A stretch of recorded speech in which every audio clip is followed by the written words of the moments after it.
बिस्मिल्लाहिर्रहमानिर्रहीम। अल्लाहुम्मा सल्लि व सल्लिम व बारिक अला सय्यिदिना मुहम्मद व अला आलि मुहम्मद। इदलु अक़रबु लित्तक़वा।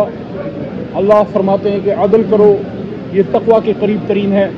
आज पाकिस्तान की तारीख़ का एक और अहम दिन 4 अप्रैल, वो दिन जब एक साबिक़ वज़ीर-ए-आज़म को फांसी चढ़ाया गया, और आज ही के दिन एक साबिक़ वज़ीर-ए-आज़म जनाब इमरान खान साहब फांसी भुट्टो साहब चढ़े।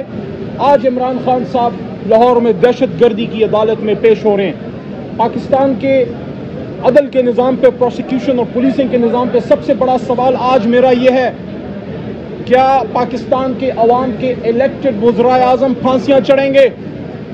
दहशत गर्दी के पर्चे उन पे कटेंगे?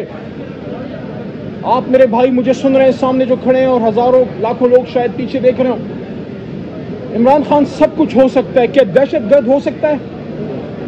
वो आदमी जो 50 साल से पाकिस्तान का सब जलाली परचम, 4 दांगे आलम, पूरी दुनिया में ऐसे भी इलाके हैं, मुल्क हैं जहां लोग पाकिस्तान को इमरान खान साहब की वजह से जानते हैं। आज वो आदमी 130 से ज्यादा पर्चों का शिकार है, उस पर गोलियां चल चुकी हैं, और कुछ जमातों के सरबराहान कम अक्ल वो ये कहते हैं कि उनकी तो गाड़ियों पे भी हमला हो सकता है।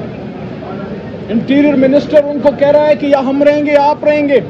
ओ भाई, या हम सब रहेंगे, आप भी रहेंगे, हम भी रहेंगे। हाँ, इक़्तिदार में वो रहेंगे जो सुप्रीम कोर्ट के इंशाअल्लाह आज के फैसले के बाद जिनके हक में असल पाकिस्तान के जो वारिस हैं, वो वोट की ताकत से उनको इक़्तिदार के सिंहासन पर बैठाएंगे। बहुत कम होता है मेरे दोस्तों, मेरे पाकिस्तानियों, मेरे भाइयों और बहनों, कि तारीख आपको मौका देती है तारीख को दुरुस्त करने का। आज वो मौका है। आज 4 अप्रैल है, और आज ही के दिन जब एक साबिक़ वज़ीर-ए-आज़म फांसी चढ़े, आज ही के दिन अब हमारे पास मौका है कि क्या ये मुल्क आईन के रास्ते जाएगा, जो मैं 3 दिन से चीख रहा हूँ। आईन के रास्ते पे जाएंगे, जो मोहम्मद अली जिन्ना, बैरिस्टर मोहम्मद अली जिन्ना का रास्ता है, कायद-ए-आज़म का, स्काई इज़ द लिमिट, आसमान हमारी लिमिट है। और अगर नीचे की तरफ जाएंगे, जिस तरह कल परसों से हो रहा है, और कल वाकई शहबाज शरीफ साहब ने तो एक बार फिर हर्जा सराई की, लेकिन जो सबसे ज्यादा दुख हुआ वो भुट्टो मरहूम के नवासे बिलावल साहब का, कि जिस तरह से वो आईन पे हमला आवर हुए। आपके मुंह से मार्शल लॉ का लफ्ज अच्छा नहीं लगता बिलावल भाई, मेरे से उम्र में छोटा है। आपके मुंह से इमरजेंसी का लफ्ज अच्छा नहीं लगता बिलावल भाई। आपके नाना ने आईन बनाया था, कुछ तो 4 अप्रैल की हया कर लेते। बहरहाल आज हम सुप्रीम कोर्ट में हैं।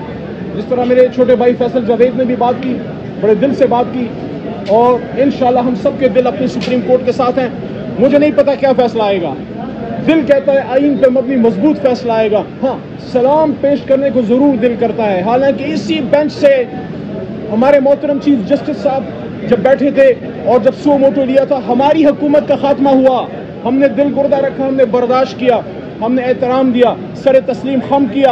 हाँ, एक सवाल जरूर खान साहब ने रखा था कि रात के 12 बजे अदालतें क्यों खुली, लेकिन किसी जज का नाम नहीं लिया, किसी को गाली नहीं दी, किसी के खिलाफ सुप्रीम जुडिशल काउंसिल में जाने की कोशिश नहीं की, कोई हर्जा सराई नहीं की, जलसे में किसी की तस्वीर लहरा के गाली नहीं दी। लेकिन आज एक मौका है कि हम तारीख की गलतियों को दुरुस्त करें। इंशाल्लाह कौम अपनी सुप्रीम कोर्ट के साथ है, लेकिन इन जज साहिबान ने, जिस तरह चीफ जस्टिस साहब ने और उनके साथियों ने हर तरह की ऑनस्लॉट, हर तरह की गाली, हर तरह के प्रेशर को बर्दाश्त किया है, एज अ वकील दिल करता है कि उनको हम खराज तहसीन जरूर पेश करें। शुक्र अल्हम्दुलिल्लाह, आज अदालतों के अंदर और अदालतों के बाद, चाहे काला कोट है, चाहे सियासी कारकुन है, चाहे आज़ाद हक परस्त सहाफ़ी हैं, और मैं लफ्ज़ इस्तेमाल करूँ आज़ाद हक परस्त सहाफ़ी, वो आज सब आईन पाकिस्तान के साथ, अपनी सुप्रीम कोर्ट के साथ खड़े हैं। इंशाअल्लाह आज आईन की सरबुलंदी का दिन है, आज पाकिस्तान के अवाम की हकीकी आज़ादी का दिन है, आज स्टेटस को की हार का दिन है इंशाअल्लाह। क्योंकि अल्लाह फरमाते हैं आखिरी बात कि वकुल जाअल हक़्क़ु व ज़हक़ल बातिल, कुल जाअल हक़्क़ु व ज़हक़ल बातिल इन्नल बातिल कान ज़हूक़ा। और कह दीजिए कि जब हक आता है तो बातिल मिटता है, कि जब हक आता है तो बातिल मिटता है, और बातिल तो है ही मिटने के लिए। पाकिस्तान जिंदाबाद, आईन पाकिस्तान पाइंदाबाद। शुक्रिया।